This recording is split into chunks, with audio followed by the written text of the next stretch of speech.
শাহি টুকরা এই ডেজার্ট খেলে মন ভরে যাবে, মনে থাকবে আজীবন।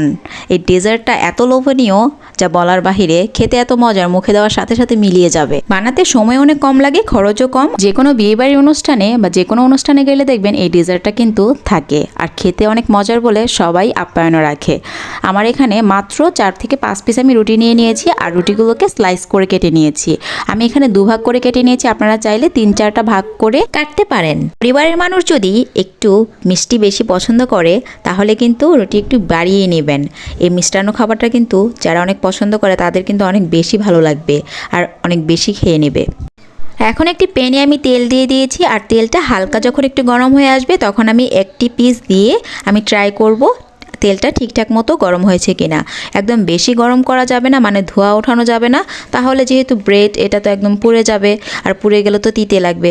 তো এটাকে হালকা করে ভেজে নিয়েছি, দেখতেই পাচ্ছেন একটু ব্রাউন কালার হয়ে যাবে, ঠিক তখন উঠিয়ে নিতে হবে। তবে ক্রিস্পি মানে একদম টোস্ট টাইপের হয়ে যাবে, তখন উঠিয়ে নিতে হবে। এখন দেখুন আমি কিন্তু একে একে সবগুলো রুটি ভেজে নিচ্ছি। সবগুলো রুটি এরকম ব্রাউন কালার হয়ে যাবে তখনই কিন্তু নামিয়ে নিতে হবে। একটু ভালো ব্র্যান্ডের রুটি যদি নেন তাহলে তেলটা খুব কম খাবে, আর যদি কম দামি যে রুটিগুলো পাওয়া যায় ওই ব্রেডগুলো নিলে না তেলটা বেশি খায়, এতে করে কিন্তু আরও আপনার ক্ষতি হয়ে যাবে। তো একটু রুটিটা ভালো নেওয়ার চেষ্টা করবেন, তাহলেই হয়ে যাবে, খরচটা খুব কম লাগবে। দেখুন তেল কিন্তু আমার খুব কম লাগছে, বাট একটু বেশি না দিলে তো রুটিটা ভাজা হবে না, ভালো করে কালারটা আসবে না। সো দেখুন আমি কিন্তু সবগুলো রুটি একদম তেল ঝরিয়ে নিয়েছি, একটু তেলও রাখিনি। সবগুলো রুটি আমি একে একে ভেজে নিয়েছি। আমি কিন্তু বারবার বলে দিচ্ছি এই খাবারটা কিন্তু যারা মিষ্টি খাবার পছন্দ করে তাদের অনেক পছন্দ হবে। সো একটু বাড়িয়ে রুটি নিয়ে নেবেন।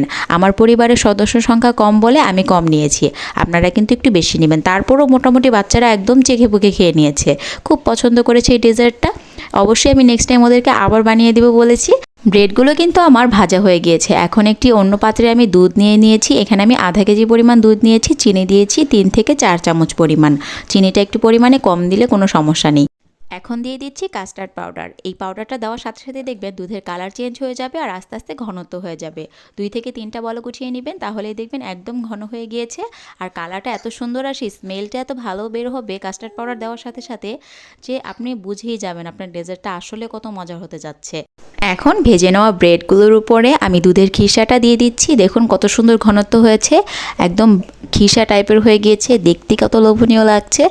খিসাটা একটু হালকা গরম গরম অবস্থায় দিয়ে দিবেন, নইলে কিন্তু একদম জমাট বেঁধে যাবে, আর তখন কিন্তু দিতে গেলে জমাট বেঁধে গেলে তো দিতে সুবিধা হবে না, তো আগেই দিয়ে দিবেন। এখন দেখতেই পাচ্ছেন ডেজার্টটা আমার রেডি হয়ে গিয়েছে। উপর দিয়ে আমি একটু বাদাম দিয়ে দিয়েছি, আপনারা কাজু কিশমিশ যে কোনো কিছু দিয়েই কিন্তু এটা ডেকোরেশন করতে পারেন। বিকেলের নাস্তায় বা বাচ্চাদেরকে সকালে টিফিনেও কিন্তু এটা দিতে পারেন। অনেক মজার, মুখে দেওয়ার সাথে সাথে মিলিয়ে যাবে, এত মজার। ট্রাস্ট মি, এত মজার এই ডেজার্টটা একবার খেলে মনে থাকবে আজীবন। আর ডেজার্টটা বানাতে খরচ কম বলে কিন্তু এই ডেজার্টটা বানানো একদম ইজি, সবাই বানাতে পারবেন। খেতে অনেক মজার ছিল। ভালো লেগে থাকলে একটা লাইক কমেন্ট করে আমার পাশেই থাকুন, আর ইউটিউব থেকে দেখে থাকলে একটা সাবস্ক্রাইব করে রাখবেন। আজ এই পর্যন্তই, সবাই ভালো থাকবেন। আল্লাহ হাফেজ।